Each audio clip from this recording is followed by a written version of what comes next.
Hello students, welcome to Core Academy. This is Omesh Renwal. Today I am going to discuss online test 1 from the chapter relation. So let's start. Question number 1 था, एक empty set दिया हुआ है जिसको कहा गया कि this is which type of relation. तो एम्प्टी सेट है. ये मैंने आपको बोला था रिलेशन का कोई भी क्वेश्चन करो you must imagine following things कि किस सेट से किस सेट में लग रहा है. सेकंड थिंग कि रिलेशन का टाइप क्या है, और उसके बाद में थर्ड है कि फिर आप क्वेश्चन को सॉल्व करो. तो यहाँ पर सेट ए से सेट ए में अगर रिलेशन लगा होगा तो सेट ए के हर एक एलिमेंट का रिलेशन उसी के साथ होना चाहिए. तो वैसे कोई पेयर यहाँ पर नहीं है तो it will not be reflexive. ठीक है, तो सॉल्यूशन की बात करें तो नॉट रिफ्लेक्सिव.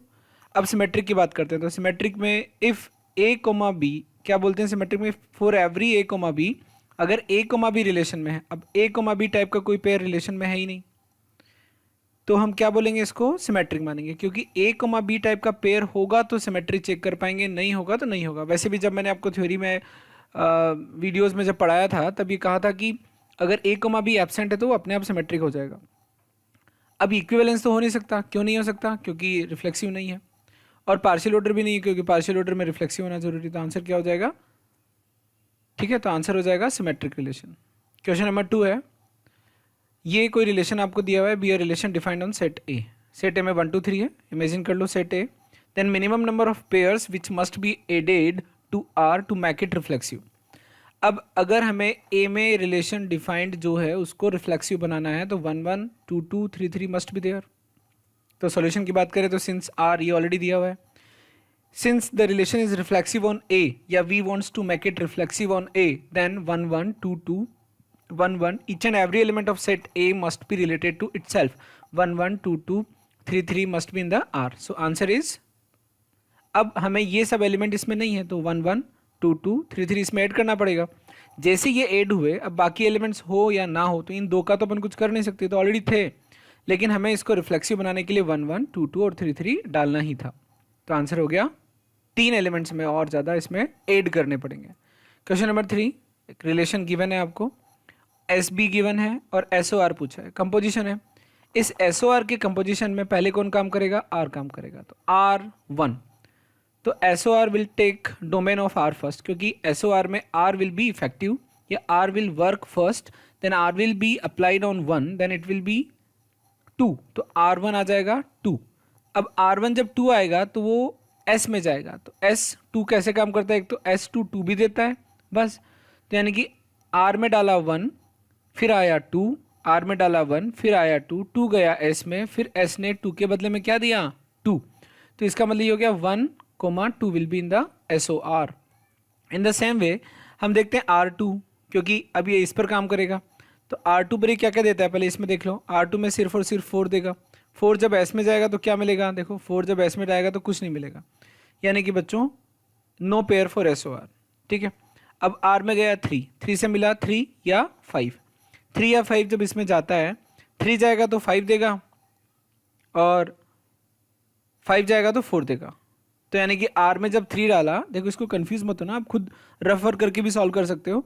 हमने आर में 3 पुट किया तो हमें मिला 3 या 5, यानी कि अब 3 कोमा वाला पेयर बनेगा. जब 3 5 मिला तो इसको एस में डाला, यानी कि अब जो एस ओ आर का पेयर बनेगा वो 3 कोमा, अब क्या बनेगा? एस को जब 3 में डालेंगे तो हमें मिलेगा 5, और एस में जब 5 डालेंगे तो 4, यानी 3 5 और 3 4 will be in S O R. ठीक है, यानी क्या क्या हो गया? 1 2 3 5 3 4, 1 2 3 5 3 4. So option A will be the correct option. ठीक है, आगे बढ़ते हैं. Question number 4, relation R on set A comma B, A divides B. अब आपको आर इनवर्स बताना है. तो आर क्या होना चाहिए? आर होगा, देखो ए डिवाइड्स बी, यानी दिस नंबर 1 2 3 4 में 1 2 3 4 से 1 2 3 4 से 1 2 3 4 में लगाना है. दिस नंबर डिवाइड्स दिस, तो 1 divides 1, 1 divides 2, 1 divides 3, 1 divides 4. Similarly 2 divides 2, तो 1 1 1 2 1 3 1 4 2 2. समझ नहीं आ रहा है तो वीडियो को पॉज करके आराम से देख लेना. यानी क्या हो जाएगा? ये रिलेशन हो गया. तो आर इनवर्स को देखें तो क्या आएगा? सारे के सारे पेयर्स उल्टे हो जाएंगे. तो 1 1 2 1 3 1 4 1 2 2 4 2 3 3 4 4. अब आप इसमें नोट करो कि कौन सा रिलेशन इसमें फिट हो रहा है. तो आर इनवर्स को अगर मैं ऐसे लिखूं कि A comma B, A is divisible by B, 2 is divisible by 1, 3 is divisible by 1, 4 is divisible by 1। Sir ये फिट हो रहा है इसमें। फिर अगर हमें आंसर देना है then we must ensure that other options are not valid. तो b is divisible by a, तो क्या 2 इज डिविजिबल बाय, ये भी सही है, 3 is divisible by 1, sorry b is divisible bye, यानी कि 1 इज डिविजिबल बाय 2, यानी b तो गलत हो गया। b is multiple of a, 1 is multiple of 2, गलत हो गया। यानी कि हमें देखें तो a ऑप्शन जो है विच इज करेक्ट, अप्रोप्रिएट। तो हम लोग ये बोल सकते हैं, मतलब कुछ नहीं, आर इनवर्स जो आया ना उसको सेट बिल्डर फॉर्म में लिखा हुआ है, मतलब हमें थोड़ा सा कंफ्यूज करने के लिए दिया हुआ है। तो ऑप्शन क्या हो जाएगा, ए will be the answer.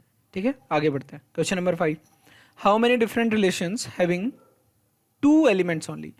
Imagine करो एक रिलेशन क्या होता है, कलेक्शन ऑफ पेयर्स। तो जिसमें मात्र 2 पेयर है, ऐसे कितने रिलेशन डिफाइन किए जा सकते हैं ऑन सेट ए। अब आपको पता है each and every relation defined on A, ध्यान से सुनना, each and every relation defined on A is the subset of A cross A. अब आपने इतना सारा पढ़ लिया तो बच्चों टेस्ट में सारी चीजें समझाने नहीं बैठूंगा। तो ए क्रॉस ए में टोटल कितने पेयर्स हैं हमारे पास, 9 पेयर्स हैं। तो अगर 9 पेयर्स हैं तो 2 पेयर लेकर के, यानी कि 9 पेयर्स में से 2 पेयर्स को चूज करने के तरीके कितने होंगे। आप 11th में पीएनसी पढ़े हो, तो 9 लोगों में से 2 लोग चूज करने के तरीके 9C2। ठीक है, तो ये 9 पेयर्स, ये जो मैं बोला वही इसमें यहाँ डिस्प्ले हो रहा है। तो number of relations having 2 pairs मतलब number of ways choosing 2 pairs out of 9, तो वो हो जाएगा 9C2 which is 36। So answer will be B option 36। Next question number 6, capital R is equal to, ये आपको कोई रिलेशन दिया हुआ है इज। अब देखो ये रिलेशन किस सेट में डिफाइंड है ये हमें नहीं पता, तो हम लोग बाय डिफॉल्ट क्या मान लेते हैं कि जो दिया हुआ है ना वही सही है। तो अगर ये रिलेशन रिफ्लेक्सिव है तो 1 1 है, 2 3 है तो 2 2 होना जरूरी है, 2 2 नहीं है तो रिफ्लेक्सिव नहीं होगा। मतलब हम लोग गिवन रिलेशन से ही डोमेन और रेंज को इमेजिन कर रहे हैं कि क्या डोमेन और रेंज इसका हुआ होगा। अब कई बच्चे बोलते हैं कि सर अगर आर ये इस तरीके से डिफाइंड है और सेट ए में डिफाइंड है तो सेट ए में 3 भी होना चाहिए। तो मेरे कहने का मतलब ये है कि आप जब ऐसा कोई क्वेश्चन आ जाए तो आप अपने मन से ए और बी डिफाइन कर सकते हो, डोमेन और रेंज, क्योंकि यहाँ 1 2 है, इसका मतलब 1 ए में रहा होगा, बी में 2 रहा होगा। ए में 2 का होना जरूरी है, तो 2 must be related to 2 if the relation is reflexive. तो 2,2 यहाँ नहीं है तो इट इज नॉट रिफ्लेक्सिव। तो सॉल्यूशन एक बार देख लो आप, ताकि आपको थोड़ा ठीक रहता है। Since 2,2 not in the relation, not belongs to relation R, so R is not reflexive. फिर अब देखते हैं सिमेट्रिक के लिए। सिमेट्रिक के लिए हम लोग क्या देखते हैं, for every A comma B there must be B comma A in the relation. तो 1 2 है तो आप ढूंढो ए कोमा बी टाइप का। 1 2 है तो 2 1 नहीं है तो निपट गया, ये यहाँ पर लिखा हुआ है। ठीक है, उसके बाद में आर इज, अब एंटी सिमेट्रिक के लिए क्या देखते हैं, इसका मतलब ये नहीं कि आर इज नॉट सिमेट्रिक तो आर एंटी सिमेट्रिक हो गया। इसका मतलब ये है कि अगर एंटी सिमेट्रिक का हमें पता करना है तो नहीं, रिफ्लेक्सिव नहीं है, सिमेट्रिक नहीं है। अब एंटी सिमेट्रिक का देखते हैं। सर आपने ट्रांजिटिव को क्यों डिस्कस नहीं किया, मैं करूँगा, लेकिन अभी करते हैं ट्रांजिटिव को डिस्कशन। लेकिन प्रॉब्लम ये है कि यहीं से हमें पता लग जा रहा है कि एंटी सिमेट्रिक है। एंटी सिमेट्रिक है, हमें किसी रिलेशन में एक ऐसा पेयर ढूंढना पड़ता है ए कोमा बी टाइप का जिसके लिए बी कोमा ए उसमें नहीं हो। ठीक है, तो 1 2 के लिए 2 1 नहीं है, तो यानी क्या हो गया, इट इज एंटी सिमेट्रिक। अब यहाँ पर एंटी सिमेट्रिक तो होगी। अब ट्रांजिटिव के लिए अगर चेक करें तो देखो 1 2 है, 2 3 है, 1 3 नहीं है रिलेशन में, यानी ये ट्रांजिटिव भी नहीं है। तो which option is correct, option D is correct. ठीक है, आगे बढ़ते हैं। Question number 7, equivalence class of 3। अब इक्विवेलेंस क्लास ऑफ 3 बोलते हैं मतलब उस रिलेशन में जो आगे बताया जा रहा है 3 के रिलेटिव्स इंक्लूडिंग 3, उन सब का कलेक्शन। तो इक्विवेलेंस क्लास में 3 तो आना ही है। देखो यानी ये सारे के सारे ऑप्शन तो वैसे एलिमिनेट हो गए। अगर आप थोड़े से भी अटेंटिव रहते हो तो ऑप्शन क्या जाएगा, डी। फिर भी हम लोग एक बार 100% श्योर हो लेते हैं। तो रिलेशन है x minus Y is divisible by 4। तो 1 किससे जाकर के रिलेशन बना है, 1 से, लेकिन हमें तो 3 की इक्विवेलेंस क्लास ढूंढना है ना। तो 3 will make pair with 1, no. 3 minus 1 not divisible by 4। 3 will make pair with 2, no. So 3 will make pair with 3 and 3 will make pair with next 7. 3 and 7 will be in the equivalence class of 3. So ये यहाँ पर इसका solution है, आप इसको देख लेना। तो देखो under the relation R, R is related to 3,7। अगर आप इस रिलेशन को अप्लाई करते हो तो इक्विवेलेंस क्लास ऑफ 3 ये हो गया। तो हमारा आंसर क्या हो गया 3,7 option D. Question number 8, a relation defined on n cross n। Imagine कर लो, यानी कि नेचुरल नंबर से बने हुए पेयर्स का एक कलेक्शन है, उस कलेक्शन से उसी कलेक्शन में रिलेशन किस तरीके से डिफाइंड है। ये देखो ए बी, क्योंकि एक पेयर दूसरे पेयर से किस तरीके से रिलेटेड है, you can see here C into D is equal C into D into B minus A is equal to A B into D minus C. So यहाँ पर आपको इतना हिंट हो गया, जब आप पढ़े हो तो आपको समझ में आ गया कि when the relation between the given variables or the given elements is complicated, then we need to simplify that relation. So what will we do is, हमने इस रिलेशन को सिंप्लीफाई किया, उसी के बाद हम लोग आगे बढ़ेंगे, क्योंकि दिक्कत आती है फिर रिफ्लेक्सिविटी चेक करने में और बाकी सारी चीज़ें चेक करने में। तो इसको मैंने मल्टीप्लाई करके एक्सपेंड किया। अब देखो, divide the whole equation by A B C D, what do we get, 1 by a minus 1 by b is equal to 1 by c minus 1 by d. Now analyze this relation. a, b type का जो pair है, यानी अब आप किस तरीके से imagine करोगे, मेरे साथ साथ इमेजिन करना। पेयर्स के कलेक्शन से पेयर्स के कलेक्शन में गए। अब a, b टाइप का पेयर, यानी एक पेयर दूसरे पेयर से रिलेटेड होगा अगर पहले पेयर के दोनों एलिमेंट्स के रेसिप्रोकल का difference in this order is equal to जिस पेयर से हम उसको रिलेट कर रहे हैं उस पेयर के एलिमेंट्स के रेसिप्रोकल्स का डिफरेंस। यानी कि अब आपको समझ में आ गया रिलेशन क्या है, ठीक है। और पेयर्स तो खूब सारे अवेलेबल हैं, तो रिफ्लेक्सिविटी चेक करते हैं। रिफ्लेक्सिविटी के लिए क्या चेक करते हैं, for every pair a, b, यानी 1,2 1,2 से होगा कि नहीं होगा, 2,3 उधर पेयर कैसे बन रहे हैं, नेचुरल नंबर्स के पेयर 2,3 2,3 से होगा कि नहीं होगा, तो बिल्कुल होगा। देखो 1/2 minus 1/3 will be equal to 1/2 minus 1/3। तो for every a, b, now for every a, b in n cross n, इधर n क्रॉस n से n क्रॉस n में लगाया। For every a, b belongs to n cross n, a, b is related to a, b। Why 1 by a minus 1 by b is equal to 1 by a minus 1 by b। ठीक है, अभी समझाया था मैंने आपको। 2,3 will be related to 2,3, 5,7 will be related to 5,7, reflexive हो गया। अब देखो, अगर ए बी का पेयर सी डी से सिमेट्री चेक करते हैं।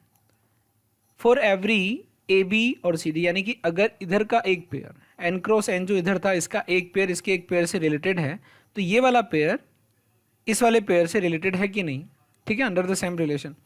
तो अगर ए बी और सी डी इस तरीके से रिलेटेड है, तो C D will be related to A B कब, जब 1 by c minus 1 by d is equal to 1 by a minus 1 by b हो। वो तो ऑलरेडी है, क्यों, क्योंकि ए बी अगर सी डी से रिलेटेड है तो सी डी भी ए बी से उसी तरीके से रिलेटेड होगा।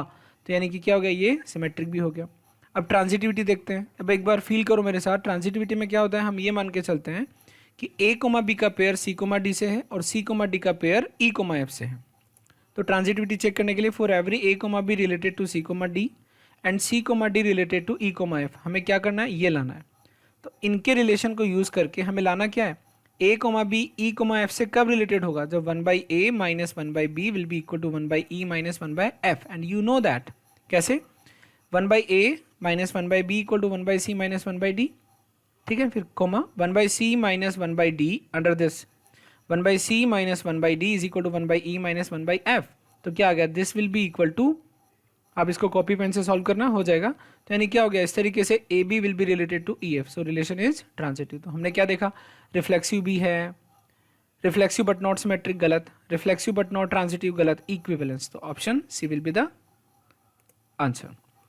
Question number 9, under the relation R defined on A cross A. वापस से ए अब आपको वो दे रहा है इस तरीके से, और रिलेशन क्या है, A square plus B square is equal to, यानी कोई भी दो पेयर्स आपस में कब रिलेटेड होंगे, जब दोनों पेयर्स के दोनों एलिमेंट्स के स्क्वायर्स के सम इक्वल होंगे, ठीक है। अब वो पूछ रहा है इक्विवेलेंस क्लास ऑफ 3,4।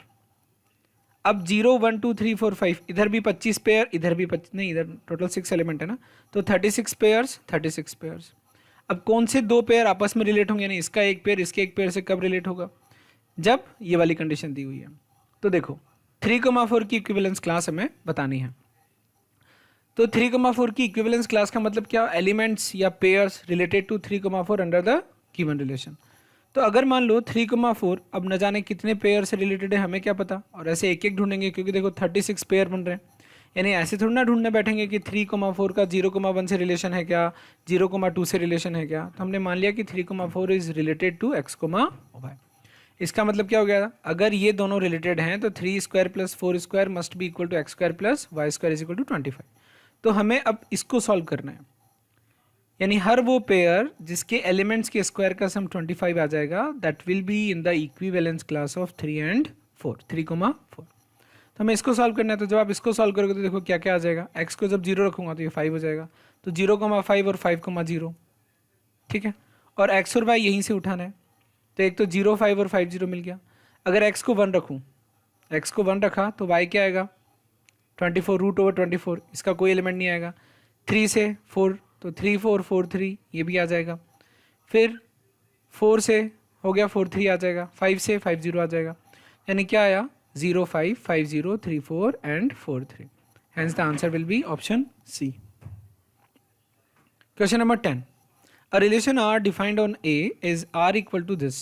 Then अब आपको बताना है, एक रिलेशन तो डिफाइन कर दिया R A में, और हमसे जो पूछा है वो है number of elements in P cross Q. How can we find that?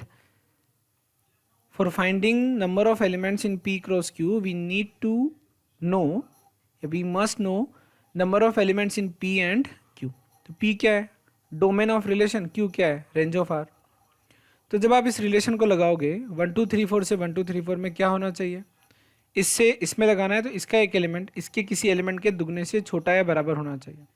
तो 1 is lesser than equal to 2 × 1, यानी 1 1 रिलेटेड होंगे, 1 2 भी होंगे, क्योंकि 1 मतलब a, b, कब a and b will be related to each other if a is lesser than equal to 2b।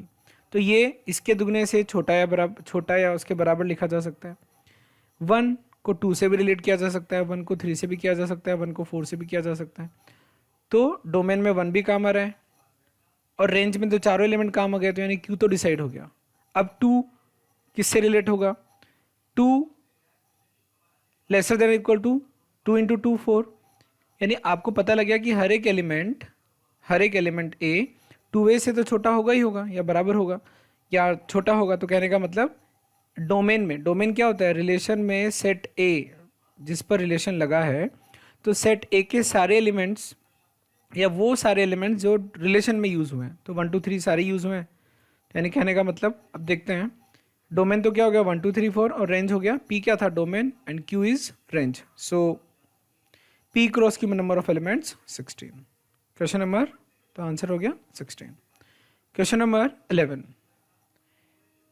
देखो ये हमने रिलेशन डिफाइन किया है कि x, y where x² + y² is equal to 1।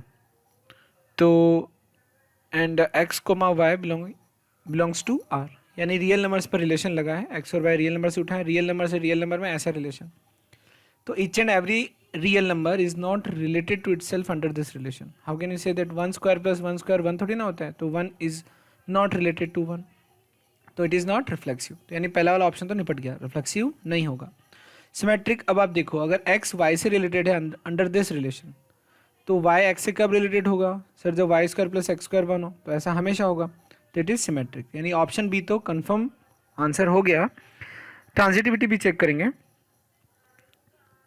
अब यहाँ पर हम ये तो डिसाइड कर लिया कि P सिमेट्रिक है, ये जो रिलेशन है इसका नाम P है।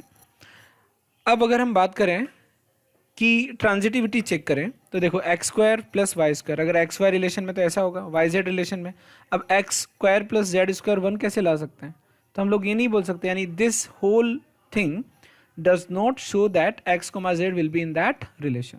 ठीक है, तो P इज नॉट ट्रांजिटिव। जैसे आप एग्जाम्पल के लिए मैं आपको दे देता हूँ, 0 1 रिलेशन में है, 0 1 और 1 0 भी रिलेशन में है, but 0 0 is not in the relation, तो ट्रांजिटिव नहीं होगा।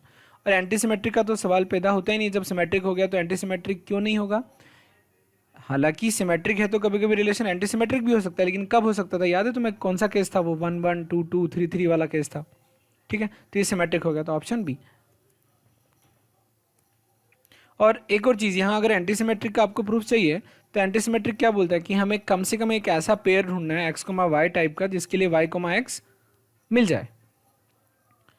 तो अब आप देखो यहाँ पर x, y अगर है तो y, x तो मिलना ही मिलना, सॉरी ना मिले, तो यहाँ अगर आप x, y रखोगे तो y, x तो पॉसिबल ही नहीं है कि ना मिले, हमेशा मिलेगा, तो हमेशा मिलेगा तो सिमेट्रिक हो गया। एक भी ऐसा पेयर हम लोग नहीं दे सकते, एंटी सिमेट्रिक नहीं होगा। Question number 12, let R be an equivalence relation on finite set A having n elements, then the number of ordered pairs in R is। ठीक है, अब ना एक रिलेशन इक्विवेलेंस है, तो इक्विवेलेंस है मतलब उसमें कितने एलिमेंट्स हैं, n एलिमेंट्स। तो आप सोचो कि 1 2 3 4 5 ये A में है, ऐसे A में रिलेशन डिफाइन किया तो मिनिमम 5 पेयर्स तो लेने ही पड़ेंगे ना, since R is equivalence means first reflexive है। So at least n pairs will be in the R because A में n elements, इधर n elements, इधर भी n elements। तो अगर रिलेशन को रिफ्लेक्सिव रखना है तो कम से कम n पेयर तो आएंगे। तो यानी इक्विवेलेंस रिलेशन में n या n से ज़्यादा पेयर्स होने ही चाहिए, तो ग्रेटर देन और इक्वल टू n। तो number of ordered pairs in R will be greater than और इक्वल टू n।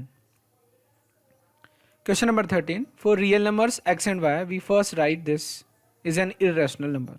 यानी दो नंबर, रियल नंबर से रियल नंबर में रिलेशन डिफाइन किया, इसका नंबर और इसका number will be related to each other if ऐसा उनमें रिलेशन हो। ठीक है, तो देखो हर एक रियल नंबर माइनस वही नंबर 0 + √2 इज एन इरेशनल, यानी रिफ्लेक्सिव हो गया। रिफ्लेक्सिव की टिप क्या थी, y को x रख दो तो x - x + √2।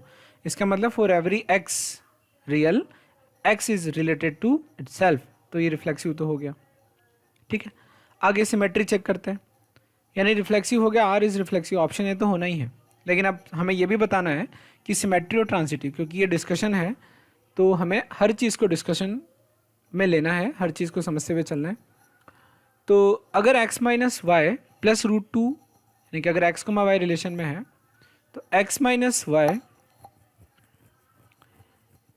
अगर ये इरेशनल है तो x - y क्या होगा, इरेशनल होगा। या तो इट में भी मैं मान लेता हूँ x - y 2 + √2 ले लेता हूँ, ये 2 + √2 रहा होगा कोई x और y के लिए।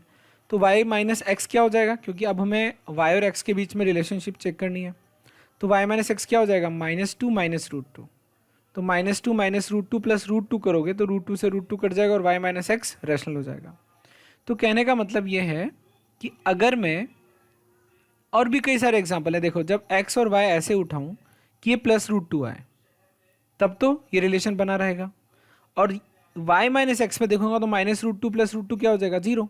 कहने का मतलब फिर ये पूरा सम रैशनल बन जाएगा, इरेशनल नहीं रहेगा। यानी हमें समझ में आ गया कि x, y रिलेशन में है तो जरूरी नहीं है y, x भी रिलेशन में हो, तो सिमेट्रिक नहीं है। अब ट्रांजिटिविटी देखते हैं। ट्रांजिटिविटी भी इसी तरीके से देख सकते हैं, जैसे x - y + √2 इरेशनल है, y - z प्लस √2 इरेशनल है। अब आप देखो इसको ऐड कर दो तो क्या आएगा, x - z, -y से +y कैंसिल हो जाएगा, x - z + 2 √2 इज इरेशनल। तो x - z + √2 is equal to irrational -√2। अब आप फिक्स करके नहीं बोल सकते कि हमेशा इरेशनल ही रहेगा, क्योंकि बच्चों ये जब आपने इसको सॉल्व किया तो क्या है, इरेशनल प्लस इरेशनल, ये कुछ भी हो सकता है। फिर x - z + 2 √2 is equal to irrational, तो इरेशनल -2 √2 कुछ भी हो सकता है ना, रैशनल भी हो सकता है और इरेशनल भी हो सकता है। यानी कि ये इट में भी रैशनल और irrational. So we can not say कि अगर x और y और z के रिलेशन में होने से x z भी रिलेशन में हो, कंफर्म नहीं बोल सकते, तो it is not transitive, so the answer will be reflexive. ये मैंने गलत आंसर इस पे कर दिया है, आंसर सिमेट्रिक होगा, मैं इसको सही कर देता हूँ। तो आंसर होना चाहिए हमारा रिफ्लेक्सिव। ठीक है, तो R is not transitive, symmetry भी हमने देख लिया कि सिमेट्रिक नहीं होगा, तो it will be reflexive. Question number 14 है, R be R reflexive relation on finite set A having n elements and let there be m ordered pairs in R।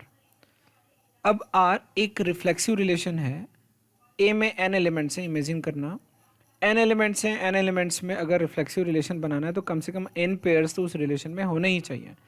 अब ये बोल रहा है कि रिलेशन में m पेयर है, ये हम ऑलरेडी डिस्कस कर चुके हैं, यानी number of pairs in the relation must be greater than और equal to n number of elements in set है, तो a will be the answer, already discussed. ठीक है, इसका आंसर आपका क्या होगा, a होगा। ठीक है, आगे बढ़ते हैं। 15 the relation R defined on set A 1 2 3 4 5 से 1 2 3 4 5 में रिलेशन जा रहा है। रिलेशन इस तरीके से है कि उन दो एलिमेंट्स के बीच में रिलेशन होगा जिनके स्क्वायर्स के डिफरेंस की एब्सोल्यूट वैल्यू 16 से छोटी हो। तो 1 1 रिलेशन में होगा, 1 2 भी होगा, 1 स्क्वायर माइनस 2 स्क्वायर देख लो, 1 3 भी होगा, 1 4 भी होगा। तो 1 किस किस से रिलेटेड होगा, x इक्वल टू 1 के लिए y 1 भी होगा, 2 भी होगा, 3 भी होगा, 4 भी होगा, यानी 1 1 2 2 1 1 2 1 3 1 4 must be in the relation. अब यहाँ तीनों ऑप्शन में कहीं पर भी, अभी तो और भी पेयर्स होंगे, तो और भी पेयर्स को तो छोड़ो, अभी 1 के जितने भी रिश्तेदार हैं उनसे बने हुए पेयर्स भी किसी भी रिलेशन में नहीं है। देखो 1 1 1 2, इसमें 1 2 नहीं है, इसमें भी 1 2 नहीं है, इसमें भी 1 2 नहीं है, तो निपट गया। नहीं क्या आएगा, none of this. Answer is none of this, but it is not so, so answer is none of this. Question number 16, let R be a relation on set A such that R equal to R inverse। देखो ये question आपको जो मैंने home assignment दिया था objective questions का, उसमें भी था। अगर किसी भी रिलेशन में A कोमा B है तो उसके इन्वर्स में B कोमा है A होगा। अब वो दोनों तभी इक्वल होंगे, अब आप सोचो A कोमा B और B कोमा A तब इक्वल होंगे जब या तो A इक्वल टू B हो, या फिर A कोमा B का B comma A comma B और बी कोमा ए दोनों रिलेशंस में हो। अब अगर ए कोमा बी के साथ बी कोमा ए भी आ गया तो रिलेशन क्या हो गया, सिमेट्रिक। ये मैंने पहले भी समझाया हुआ था। अगर for every A comma B belongs to R, अब हमें क्या चेक करना है कि आर सिमेट्रिक कैसे होगा। तो एक for every A comma B belongs to R, B comma A will definitely in the R. Reason ये है कि R equal to R inverse, R में अगर ए कोमा बी है तो आर इनवर्स में बी कोमा ए हो गया। अभी दोनों बराबर हो ही नहीं सकते, क्यों, क्योंकि A comma B can not be equal to B comma A. तो इन दोनों रिलेशंस को बराबर करने के लिए ये है कि बी कोमा ए इधर भी होगा और ए कोमा बी इधर भी होगा, तो इससे क्या होगा, बैलेंस्ड हो गया। आर अगर A comma B comma A है तो आर इनवर्स भी B comma A comma B हो गया। तो अगर ऐसा हुआ, अगर R equal to R inverse है then the relation will be symmetric. तो option B will be the answer. अब अच्छा, इसमें बात आती है कि सर रिफ्लेक्सिव क्यों नहीं होगा, आपने तो सीधा सीधा आंसर बता दिया। अब आप देखो, एक रिलेशन मैंने इमेजिन किया 1,2 2,1, और तो उसका आर इनवर्स क्या हो जाएगा, 2,1 1,2। ये दोनों R equal to R inverse को सेटिस्फाई करते हैं, लेकिन कहाँ से लग रहा है आपको कि रिफ्लेक्सिव है, ट्रांजिटिव भी नहीं है, क्योंकि रिलेशन में आपने 1,2 2,1 डाला है, पर 1,1 नहीं है, तो ट्रांजिटिव भी नहीं होगा। तो symmetric will be the correct answer. Question number 17, relation आपको दिया हुआ है, सिर्फ इसमें एक ही पेयर ए कोमा है, B A relation on the set A then R is. अब देखो ए कोमा ए है तो हम इसकी रिफ्लेक्सिविटी को तो मान लेते हैं, हम ये सोच के चलते हैं क्योंकि ए डिफाइंड नहीं है तो ये रिफ्लेक्सिव हो गया, ठीक है। अब सिमेट्रिक भी होगा क्योंकि ए कोमा बी मिलेगा तो सिमेट्रिक चेक करेंगे ना, नहीं मिलेगा तो सिमेट्रिक है तो सिमेट्रिक भी है। फिर रिफ्लेक्सिव हो गया, सिमेट्रिक हो गया। एंटी सिमेट्रिक कैसे चेक करते हैं कि एटलीस्ट एक ऐसा पेयर ए कोमा बी ढूंढ लो जिसके लिए बी कोमा ए ना हो। तो सर एटलीस्ट ए कोमा बी ही नहीं मिल रहा है, तो यानी कि बी कोमा ए किसके लिए चेक करेंगे, तो यानी कहने का मतलब ये एंटी सिमेट्रिक भी है। जब आपको थ्योरी पढ़ाई थी तो मैंने बताया था कि कुछ सिमेट्रिक रिलेशंस एंटी सिमेट्रिक भी हो जाते हैं, तो ये सिमेट्रिक भी है एंटी सिमेट्रिक भी है। तो सिमेट्रिक एंड एंटी सिमेट्रिक, तो ऑप्शन सी होना चाहिए। डी है neither symmetric nor anti symmetric, ये तो गलत है ना, सिमेट्रिक हमने कर दिया, यानी ये उस टाइप का एग्जाम्पल है कि ये सिमेट्रिक भी है और एंटी सिमेट्रिक भी है। तो option C will be the answer. Question number 18, the relation इस तरीके से डिफाइंड है, X is subset of Y on the power set P of A of a set A. सबसे पहले क्वेश्चन को इमेजिन करो, एक सेट ए था, उसके सारे सबसेट्स को पी ऑफ ए में डाल दिया, ये पी ऑफ ए से पी ऑफ ए में रिलेशन जा रहा है, यानी सबसेट्स के कलेक्शन से सबसेट्स के कलेक्शन में रिलेशन बना रहे हैं। तो जिन दो एलिमेंट्स के बीच में रिलेशन होगा वो दोनों सेट्स हैं। तो अगर x सबसेट ऑफ y है तो रिफ्लेक्सिविटी के लिए क्या चेक करेंगे, उसी तरीके से फील करो, सेट p ऑफ a से सेट p ऑफ a में रिलेशन लगाया तो हर एक set in p of a will be related to itself or not, because every set is subset of itself। लेकिन दूसरे रिफ्लेक्सिव तो हो गया, रिफ्लेक्सिव का यहाँ कोई ऑप्शन नहीं है। अब सिमेट्रिक देखते हैं, तो पहले सिमेट्रिक यानी ऑप्शन ए को चेक कर लेते हैं। अगर x इधर का pa इधर के pa, तो इधर का एक सेट इसका सबसेट है, तो उल्टा थोड़ी ना पॉसिबल होगा कि ये इसका सबसेट हो जाए।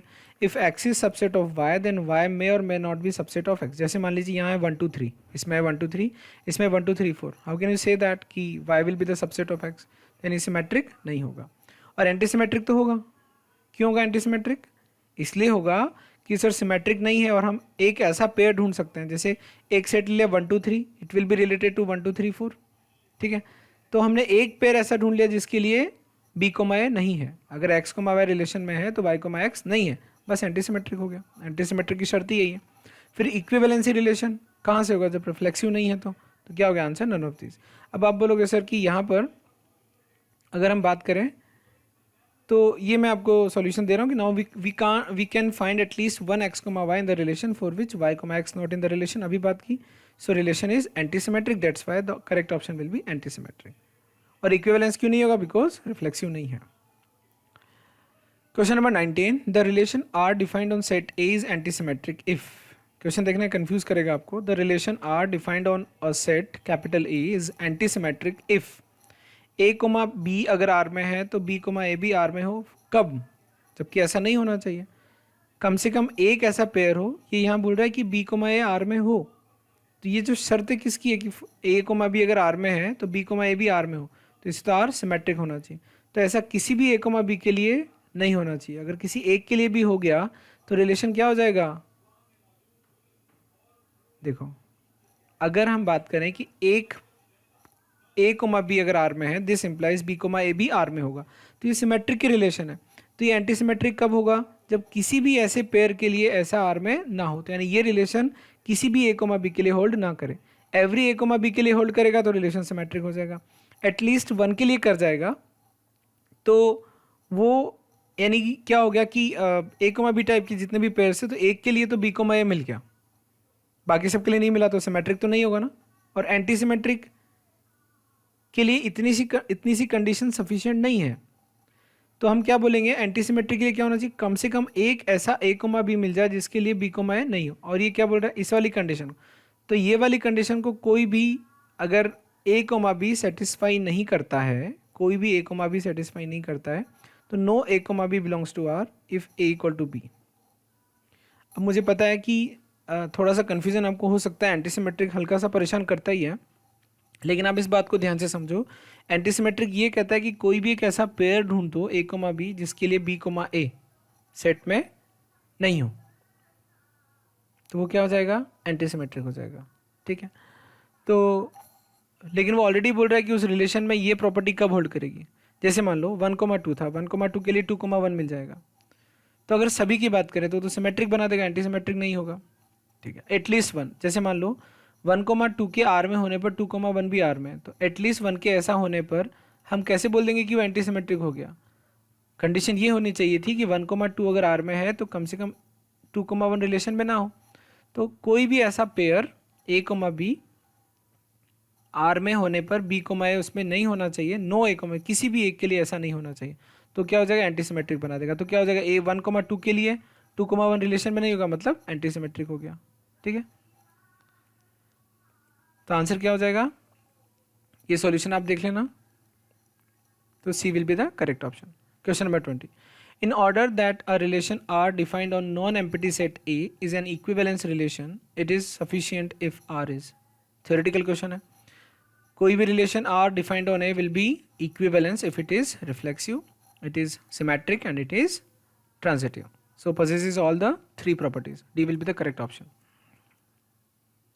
Next, question number 21, A be the set 1 to 3 having 3 elements, B be the set having 1 3 5.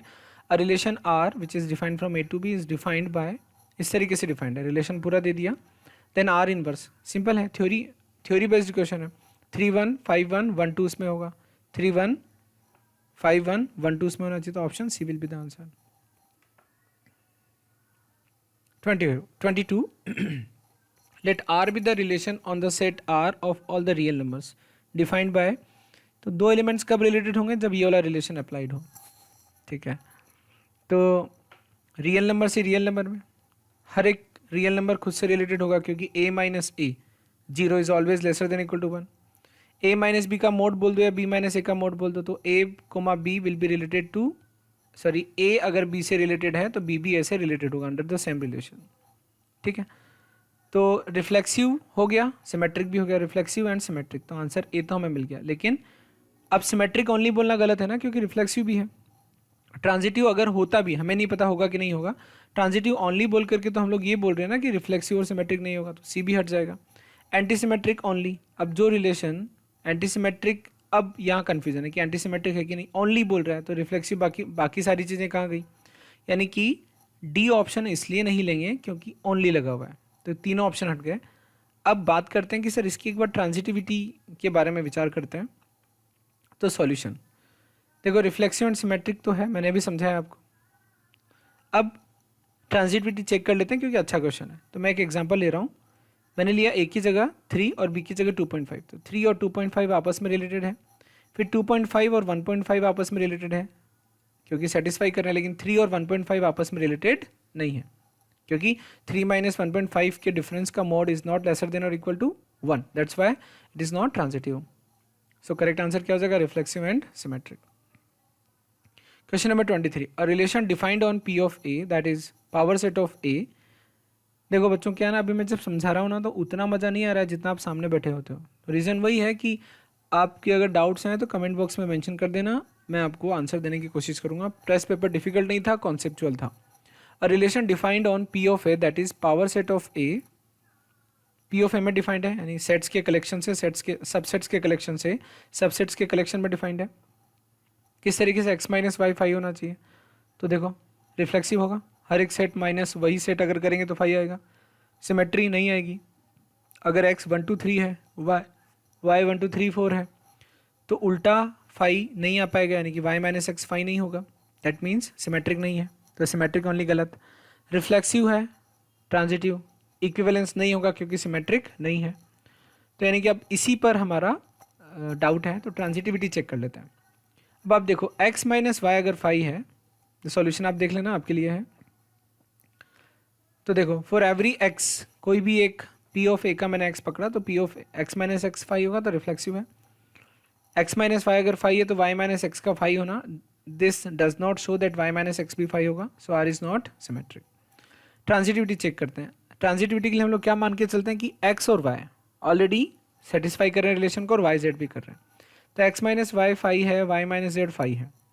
अब आप देखो दिस इंप्लाइज, यानी दिस होल स्टेटमेंट और the relation implies that x minus Z will be phi. Sir how can you say so? देखो y के पास इतने element है कि वो x के सारे एलिमेंट को हटा देगा, मतलब x को खाली कर देगा, फाई है ना। फिर z के पास जैसे मान लीजिए इधर 1 2 3 है तो इधर 1 2 3 4 है तो ये हटा देगा। अगर इधर 1 2 3 4 है तो ये सारे इसमें होंगे तभी तो हटाएगा, यानी x के सारे y में होंगे और y के सारे z में होंगे।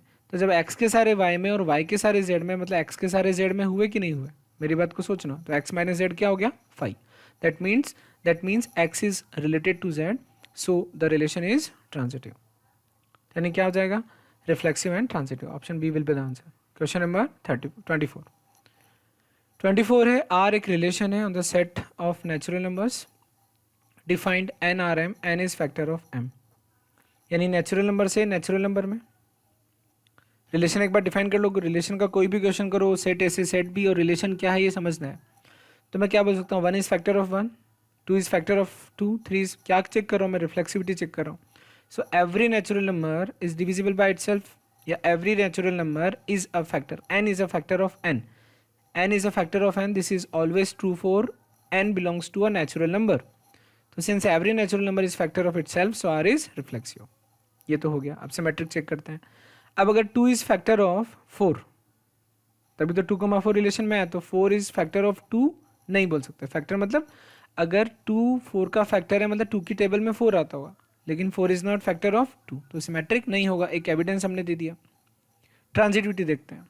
ट्रांजिटिविटी एक बार आप सोचना होगा, क्योंकि अच्छा टेस्ट पेपर तो आपने दिया ही है, जिसको जो डाउट है उस क्वेश्चन पर जाए, सीधा सीधा पूरा वीडियो देख करके टाइम क्यों पास करें।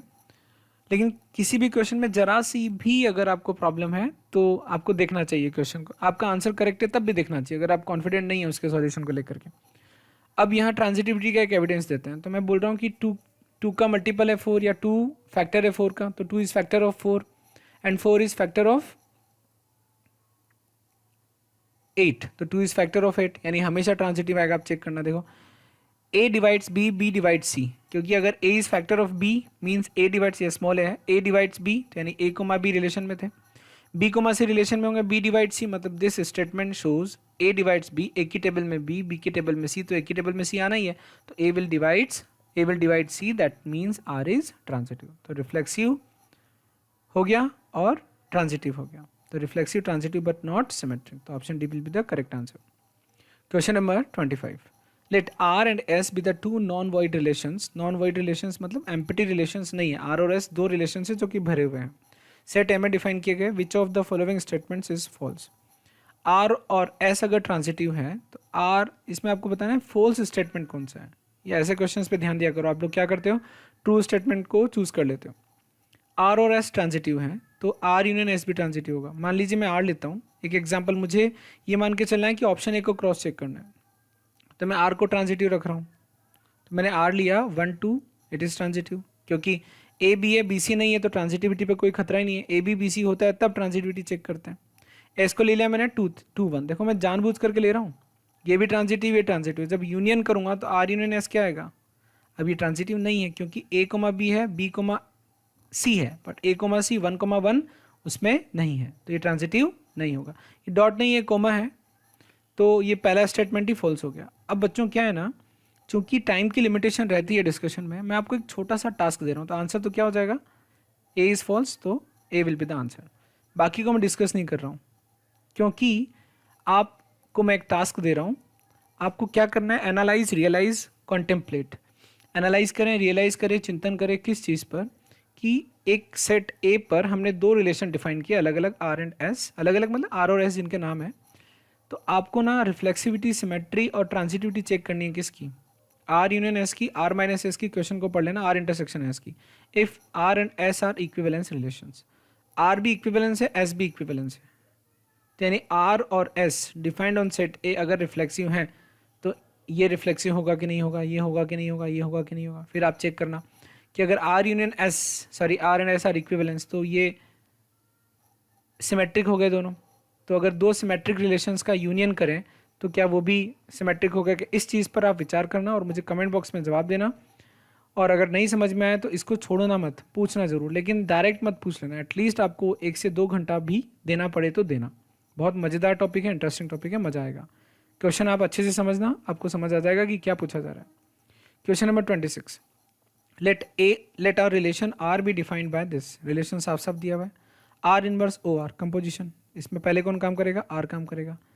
तो आप देखो आर ने काम किया 4 पर तो देगा 5, तो 5 आर इनवर्स में देखेंगे तो आर और आर इनवर्स हमें लगेंगे, तो आर तो ये है, आर इनवर्स ये है, तो आर पहले काम करे ना, आर में गया 4 आया 5, 5 गया आर इनवर्स में दिया 4, तो 4,4 विल बी इन द, तो 4,4 इसमें भी है, तो देखो दो ऑप्शन में से एक आएगा, ये नहीं आएगा।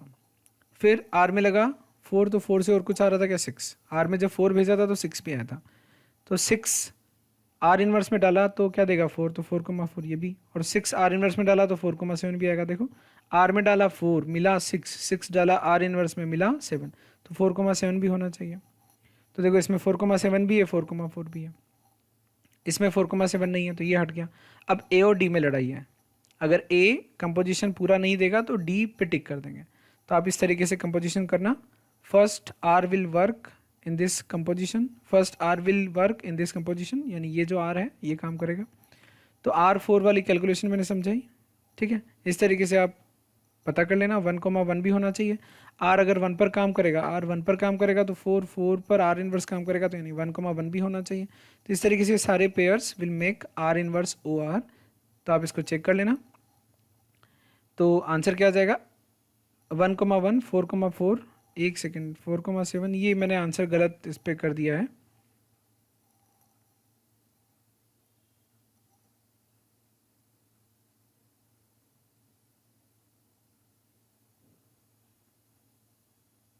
अगर 1,4 पर आर ने अगर काम किया 4 पर, तो 4 पर काम किया तो 6 देगा, 6 तो 4,7 भी होना चाहिए।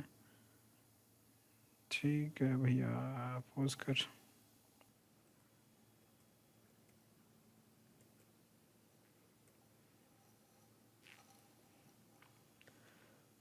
सो option A must be there, जब आप अच्छे से चेक करोगे तो ऑप्शन ए आपको मिल जाएगा। तो option A is it's correct answer, तो R inverse OR। 27, R be a relation on the set and, natural numbers से नेचुरल नंबर्स में रिलेशन लगा 1 2 3 4 5 से 1 2 3 4 5 में, इस तरीके का कोई रिलेशन है, तो बच्चों ये रिफ्लेक्सिव नहीं होगा क्योंकि 1,1 is not satisfying this equation. 2 × 1 + 1 3 41 नहीं है, रिफ्लेक्सिव नहीं है। सिमेट्रिक, अब देखो सिमेट्रिक के लिए एक एविडेंस दे देते हैं। यहाँ मैंने क्या रखा, 1,1 is not in the relation, मतलब रिफ्लेक्सिव नहीं है। फिर मैंने एक एग्जांपल लिया 20 और 1, 41 आ रहा है तो 1,20 सेटिस्फाई नहीं करेगा, तो 20,1 तो इसको सेटिस्फाई कर रहा है बट 1,20 नहीं कर रहा है, means it is not symmetric. Transitivity भी देख लीजिए, 20,1 सेटिस्फाई कर रहा है, 1,39 कर रहा है बट 20 और 39 नहीं कर रहा है, तो ट्रांजिटिव भी नहीं है। तो क्या हो गया, कुछ भी नहीं है, ना रिफ्लेक्सिव है, ना सिमेट्रिक है, ना ही ट्रांजिटिव है, तो none of this will be the answer. Question number 28, ये जो रिलेशन है x² equal to XY is a relation which is symmetric, sorry reflexive के लिए हम y को x कर देते हैं, तो x² equal to x² correct है, यानी रिफ्लेक्सिव तो होगा। सिमेट्रिक के लिए अगर x² XY है तो y² इक्वल टू क्या आ गया, yx। तो अगर x² XY है तो y² XY होगा, ये थोड़ी ना बोल सकते हैं। फिर भी हम लोग इसको डिटेल में देख लेते हैं, बाकी रिफ्लेक्सिव तो नहीं होगा। तो एक्चुअली ये रिलेशन थोड़ा इसको हम समझते हैं। ये रिलेशन क्या है, x² minus XY equal to 0, यानी दो रिलेशन है। इस इक्वेशन के दो सॉल्यूशन है, 0 x इक्वल टू 0 या x इक्वल टू 0, मतलब x तो हमेशा 0 रहेगा, y कुछ भी ले लो, तो यानी कि 0,1 will be in the relation, 0,2 will be in the relation, 0,3 will be in the relation. For every real a, reflexivity check करें, a² will always be equal to a², so reflexive तो है। Symmetry check करते हैं, देखो according to the relation या इस equation को देखें तो 0,1 will be in the relation, क्योंकि x 0 है, y कुछ भी ले लो।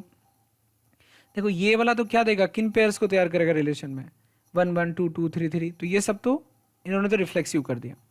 अब x इक्वल टू 0 के चलते 0,1 भी रिलेशन में होगा, क्योंकि x इक्वल टू 0 भी इस इक्वेशन को सेटिस्फाई करता है, y कुछ भी हो x इक्वल टू 0 भी इसको सेटिस्फाई करता है, यानी 0,1 0,2 0,3 0, any number will be in the relation. तो 0,1 है पर 1,0 नहीं है, तो हमने एक एविडेंस ढूंढ लिया, तो इसे हम क्या बोल देंगे कि नॉट सिमेट्रिक। अब आप ये देखो कि ट्रांजिटिविटी के लिए क्या करेंगे, देखो x² is equal to XY, फिर YZ भी हमने रिलेशन में मान लिया, तो y² इक्वल टू YZ। इन दोनों इक्वेशंस को मल्टीप्लाई किया, देन व्हाट टू गेट, मुझे चाहिए x और z में रिलेशन। मैं चाहता हूँ कि x² इक्वल टू XZ आ जाए, तो x और z भी रिलेटेड हो जाएंगे। इनको मल्टीप्लाई किया तो क्या आया, x² into y² is equal to XY into YZ।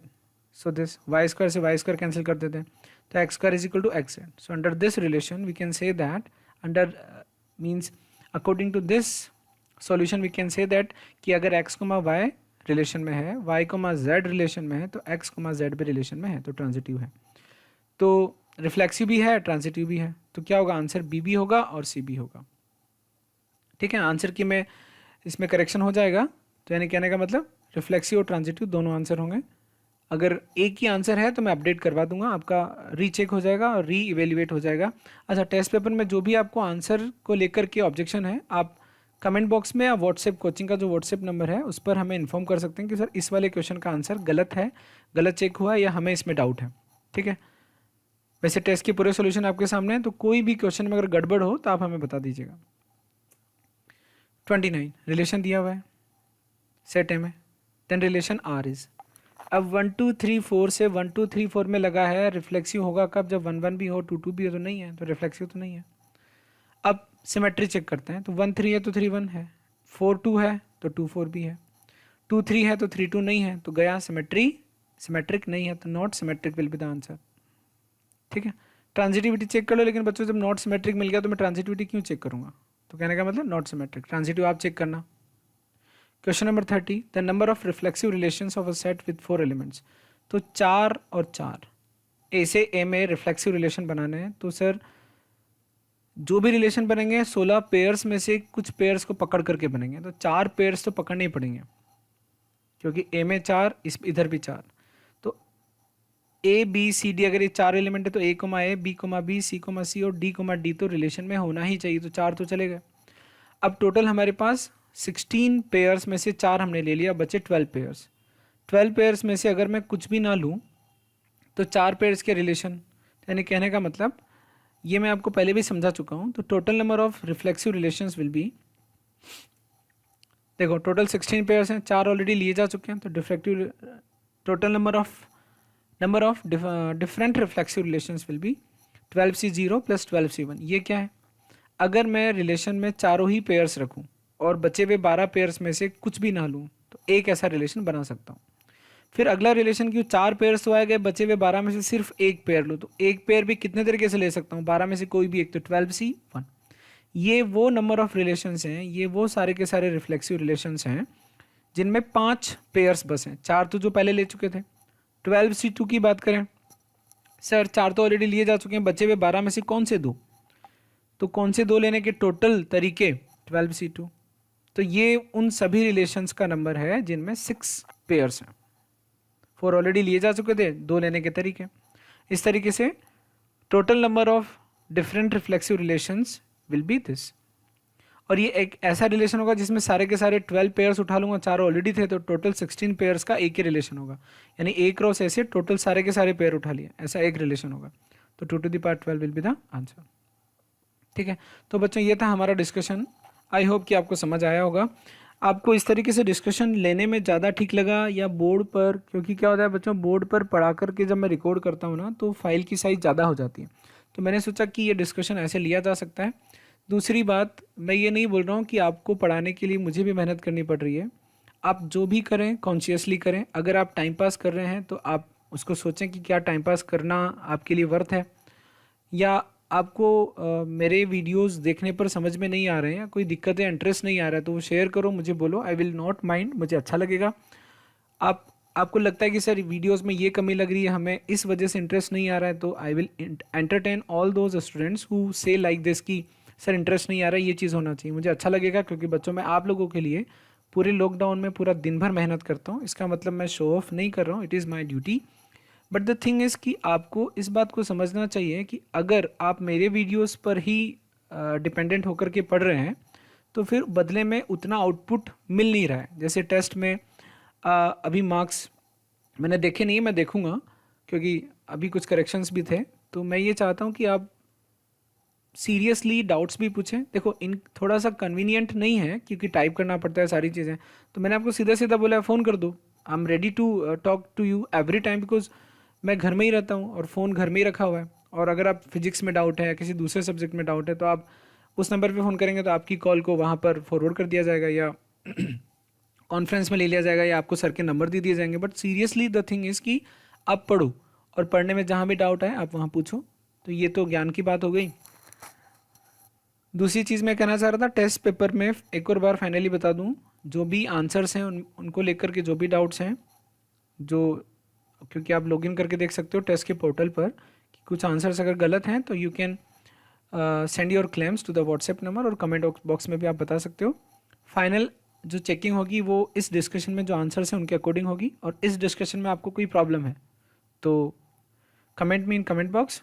So bye everyone, I hope कि आप सभी का टेस्ट अच्छा गया होगा, ये चैप्टर आपका अच्छा हो गया होगा। इस चैप्टर को अच्छा कर लेना क्योंकि 1-2 दिन में आप नेक्स्ट चैप्टर हम लोग स्टार्ट करने वाले हैं, फंक्शन।